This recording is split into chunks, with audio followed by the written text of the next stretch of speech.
He's Don was. I interviewed him. He's doing that show with Ann DeLisi from the radio station, so that should be really good. We have 2 Academy Award winners with new projects to talk about in Real Talk today. Movie reviewer Greg Russell is back with us. Hey, Greg. Hey, Jason. How are you? Do you have your collar popped like I did yesterday? Absolutely. Absolutely. And on the khaki pants and the Sperry topsiders, baby, I'm all set. I love it. The first Academy Award winner we're going to talk about, Jamie Foxx. He has a new series out on Netflix called Dad, Stop Embarrassing Me. Sounds like something we can all relate to. Absolutely. I know I'm embarrassing my daughter right now just by wearing this, but it's a show that he came up with his real life daughter, Corinne. And so I got to talk with him about putting the series together and also got to talk to the young lady who plays his daughter. And here's what they had to say. Talk a little bit about how that idea came about. You've grown up with Corinne since seeing her on the Oscars when she was 10 years old as my date. But there has been embarrassing moments. It has been those moments as she got older, she was like, Dad, that would make a great sitcom. I said, it would. So we developed it. We took it to Netflix. She's now my boss. She's the executive producer. When I remember being on stage, I was doing something I thought was funny. She called down like, yo, what is that? I said, it's funny, right? She said, you trying to get canceled? Come on, let's go.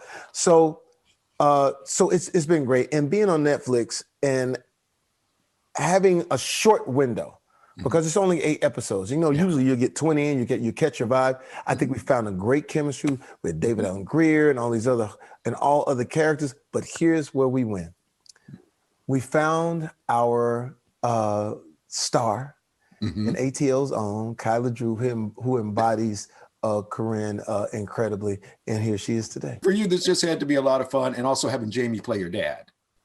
Oh, yes. It was such a great experience working with Jamie, the legend, and also David Allen Greer, and just working and learning from them. And it was also kind of fun playing an angsty teen that can be attitudinal and get away with it, because that is not something that I get away with in my household. Folks, watch this because I want to see more episodes. I want to see what else is happening with this family. All right, Jamie Foxx, David Allen Greer had great chemistry on the show in Living Color. Does the show hold up? Yeah, it's a funny show. And like you said, 8 episodes, and they're all like 24 minutes long.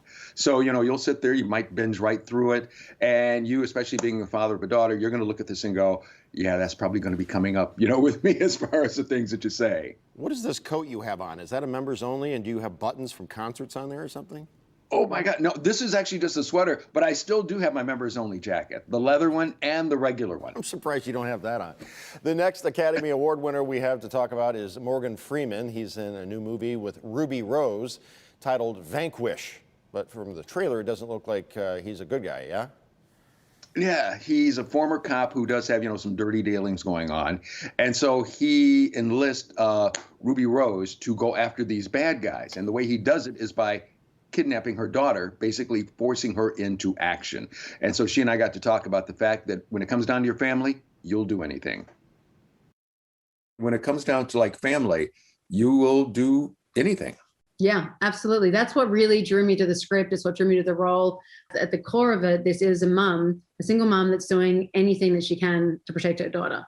And that's just a story that I understand. I had a single mom, you know, she was 20 when she had me. She did anything and everything it took just to protect me. And I love that I've never played a character that has so much reluctance and doesn't actually want to be doing the things that she's doing. Most of my characters are thriving doing those things. So it was nice to have a completely different energy going into each of these sort of, you know, side jobs, each of these little mini chapters. It's like she doesn't want to be there. She has to be there. And to contain the anger and confusion over what happened with Morgan, mixed with the fear and desperation of her daughter, it's just like a different ballgame.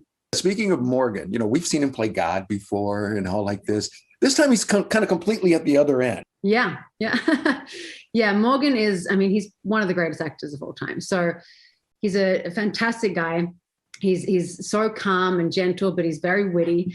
And then as far as acting, it's to watch him is mesmerizing, and you get completely sucked into the scene. And we did have some very intimate, scenes and dialogue with so many layered emotions. And from 1 second, it's like, hey, Damon, to like, what? And the journey that we take, both of us, as in the character, was so much easier to do alongside someone that is so good at what they do. Yeah, we'll make sure people in Detroit get out there and check it out. Why don't you talk to her longer? What did you think of this one? How many reels for the Vanquish? 3. This is a popcorny, type movie.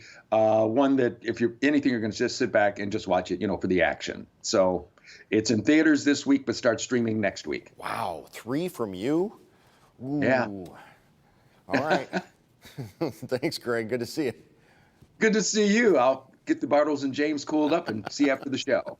All right, Tati.